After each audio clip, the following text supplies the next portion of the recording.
And this is probably good human being advice, not just entrepreneur and startup and investor advice. What I learned from Wine Library TV is the following. The true story of Wine Library TV was the day that I thought I was going to start it, I thought I was going to do something similar to QVC. And I don't know if you have a QVC or shopping network in Europe, but QVC in America, it's a show and they sell stuff through the TV. I thought I was going to do the QVC of wine. The first episode of that show, when that camera went on and that light went on, I realized that this was going to be on the internet forever. And that I didn't want to just peddle wine. I decided I wanted to be a value to people in learning about wine, because I was scared that if I was peddling something I didn't believe in, that somebody would come up to me at a party and say, do you like this? And I'd say, no, I hate it. They're like, well, you fucking said it was awesome on Wine Library TV. You're a scam artist. I'm like, shit, no. So I was very focused on leveling up. And I really believe the one great piece of advice, if you want to take anything from this talk, is we have to start realizing that giving and doing things in business without expectation of return from the other individual is probably the greatest leverage that you could ever deploy in your business life, though it is extremely rare in today's business environment. And it has absolutely been the bedrock of what has allowed me to win. All my engagement, all my selfies right over there and signing books, all the content, I have nothing to sell. I have a book that I fucking sell once every 3 years for $13. This is not about monetizing an audience. It's about building leverage to build brand versus sales. One of the biggest things that I see going on right now in digital media is that we don't have a lot of people doing branding and marketing. We have a lot of people doing sales. The reason so many of you were confused by the value of Snapchat is because in the digital landscape, we now think transactional. Everything's about what's the ROI of every piece of content, every single action. What's the last attribution? What's the conversion rates? It's all become math-based, and that's fine because I love sales more than anybody. But I promise you, these fucking guys, Nike, they didn't tag me on a browser and then re-cookie me and then travel all over the internet and pound me with banner ads until I gave up and bought it. I bought it because they fucking marketed to me over the last 20 years, and I don't even fucking know why I buy it.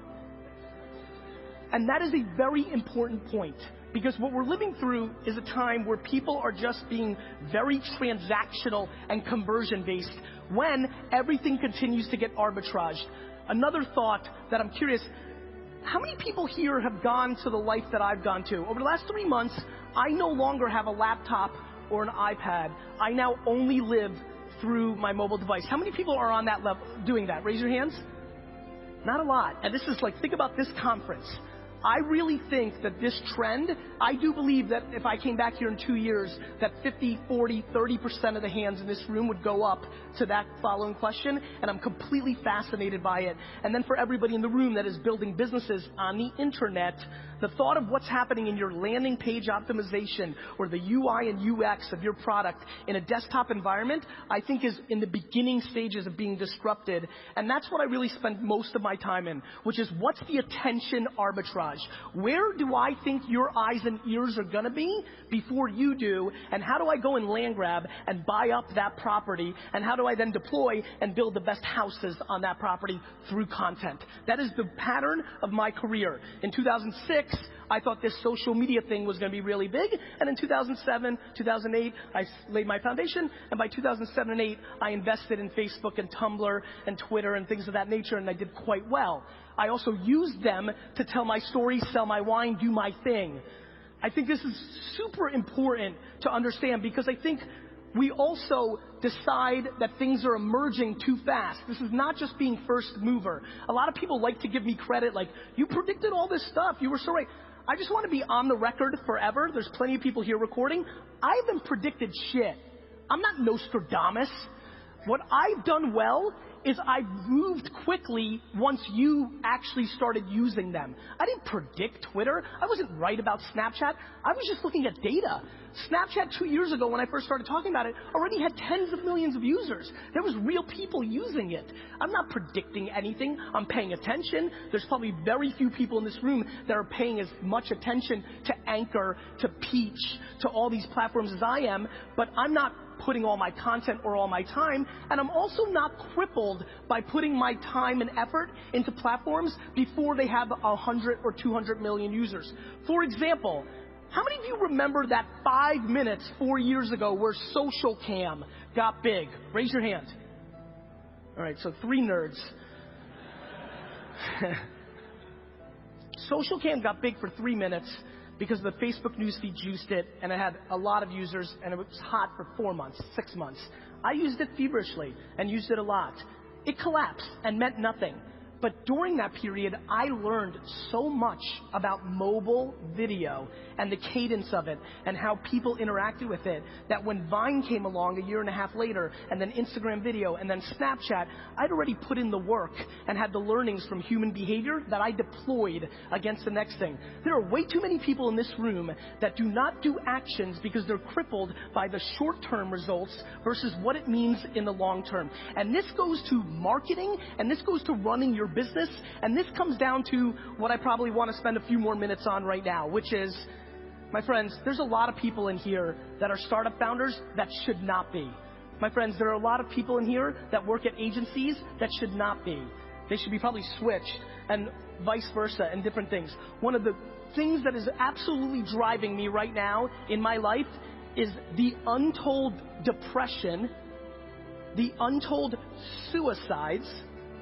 To just get dark for a second, it's not fun to talk about, but it's important. We are lacking self-awareness in this space in a very substantial way. And there's a lot of people that are about to be met with a lot of disappointment and are struggling. How many people are an entrepreneur in here? Raise your hand. You guys and gals know, this isn't easy. There's nobody else. It's fun to work for somebody. You know why? You get to blame the boss. She and he is an asshole, not you. When you're an entrepreneur where there's nobody else behind you, it's on you. And one thing we're not talking about is the level of success. Everybody thinks they have to build fucking Uber.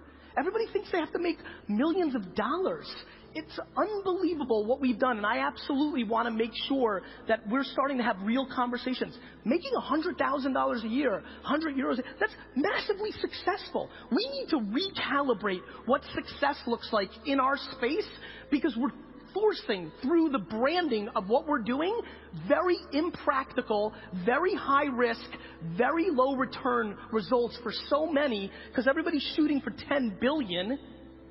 Guys, there's like 4 apps that big. There's like Uber and Instagram. Like, how many fucking billion-dollar companies do you think there are?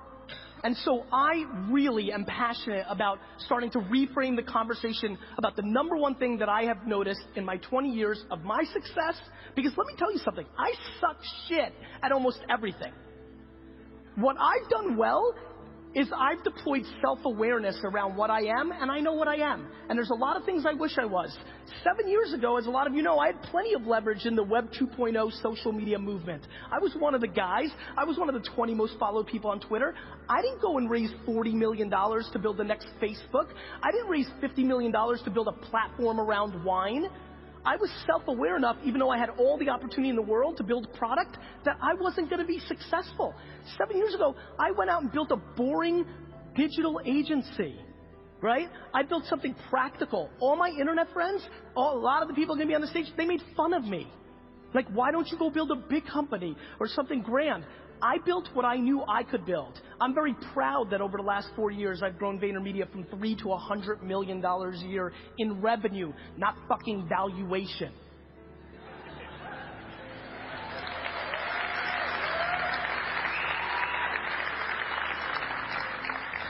And cool, great, that's fine, and who gives a shit? What I'm way more worried about than what I've done is what you're gonna do. I implore you, my friends, this is fancy. First of all, this is unbelievable. This is one of the nicest setups to a conference I've ever seen. Let's clap it up for these guys. This is unbelievable. Right? There's like fucking food trucks. It's like sunny and shit. This is fucking awesome. Anyway, what I did well was I just didn't give a shit. I'm old, I'm 40. When I grew up in the United States, like, being a good student was the big thing. I was making $3,000 a weekend selling baseball cards and getting D's and F's, and everybody thought I was a loser. Like, that's what the narrative was. Now it's reversed. If I was in school now making $3,000, $4,000 a weekend as a 13-year-old, I would have been the next big thing, right? I went through it, and I did not succumb to the current thing that everybody thought in America was the right thing, which was go to the best school you could go to. I understood who I was, and I went all in on my strengths, and I implore a lot of you to do that. There's too many people sitting in this room that want to be the #1 CEO founder, but if you were the 7th employee of a company, you know, I'd much rather be number 41 at Facebook than #1 of Facebook. And so I think we're seeing that. And so I'd like to stand up here and I'd like to say, look, there's a lot of things that I wish I was different at. As a matter of fact, back to let's be very meta right now. Do you know that I wish I didn't curse on stage? Do you know how many people don't share my content, don't like me because of it? I wish I didn't do it. I just can't be anything that I'm not. And so I implore you, don't worry about what's cool right now or what we're all focused on or what your mama wants you to be. You need to go home from this conference. You'll be inspired. There'll be cool people. There's interesting shit. But I'm telling you with the bottom of my heart, it is fundamentally irrelevant if you don't know who the fuck you are. And the quicker you can start forcing yourself to understanding what role you play, #1, #7, PR, marketing, product, UI, everybody wants to be somebody else. I wish I was the quarterback of the New York Jets. It's not gonna happen. And so, if I can accomplish one, and by the way, I'm being very realistic. I'll be very, very transparent with you. This little 7-minute rant that I just came up with, I'm trying to reach one person. Like, this is not so easy. It's hard to have the ego and the humility at equal ends to figure yourself out. But I promise you, as I've looked across the landscape, and I've looked at 25, 50,000 startups at this point, right? I have now spent the last 4 years of my life with the Toyotas and the Pepsis and the GE, you know, biggest brands in the world, myself, my inner circle. The one connection point from corporate America to startup to VC to personalities, the one connection point is self-awareness. Once you start understanding yourself, once you start actually executing on who you actually are versus who you wish you were, things start to change very quickly. And so, the reason I'm passionate about this is always very worldly advice and is probably historically always good things to talk about. I just feel that if any of you really paid attention to the macroeconomic infrastructure of what's happening in our space right now, this nirvana that we've lived through for the last 6 or 7 years is about to shift. It just is. It's just the data. I don't want it. I wish it was nirvana forever, just like everybody else. During the down cycles, the people that are able to win are the ones that are most in tune with themselves, the ones that are the most practical. So again, to make this valuable to you in this room, #1, if you're a startup, please start understanding how you're going to make money as soon as possible. You're running a business. You're running a business. Businesses need to make money, especially when there's no money to fund you based on your last valuation. #2, as a human being sitting at this conference, this is all very encompassing and very exciting, but start chipping away against what you think you want and start really looking at what you bring to the table, because the quicker you figure that out, the more successful you will have. And #3, please start understanding how to provide value without expectation in return. It is unbelievable to me how many people already today, I was here for 5 minutes, 7, 8 people giving me something as they think, but really expecting something in return for that give. Humans can feel that. It's not the way to go, and we really need to start thinking about that. And #4, understand the following, and this is very ironic given my concerns about where the market's going. I'll end with this. In lieu of all of that, this whole thing that we're living through has just started. The consumer web is only 20 years old. Windows 95 kind of started this thing. The internet thing is very new. Everything that we all talk about didn't exist 10 years ago. Over the next 10 years, the biggest companies in the world, from Europe and Asia and US, from anywhere in the world, because we are now at scale, the biggest companies in the world are going to be created over the next 20 years from zero. There are people sitting in this room right now that are gonna build the next major company. And so we are all so blessed that we are actually human beings during this period where there is so much upside, so much opportunity. And so everything I've talked about, when you parallel on the obnoxious opportunity and land grab and opportunity, if you're able to wire those two things together, I think a lot of good stuff could happen for you. And I'd like that for you. I'd like that a lot. Thank you.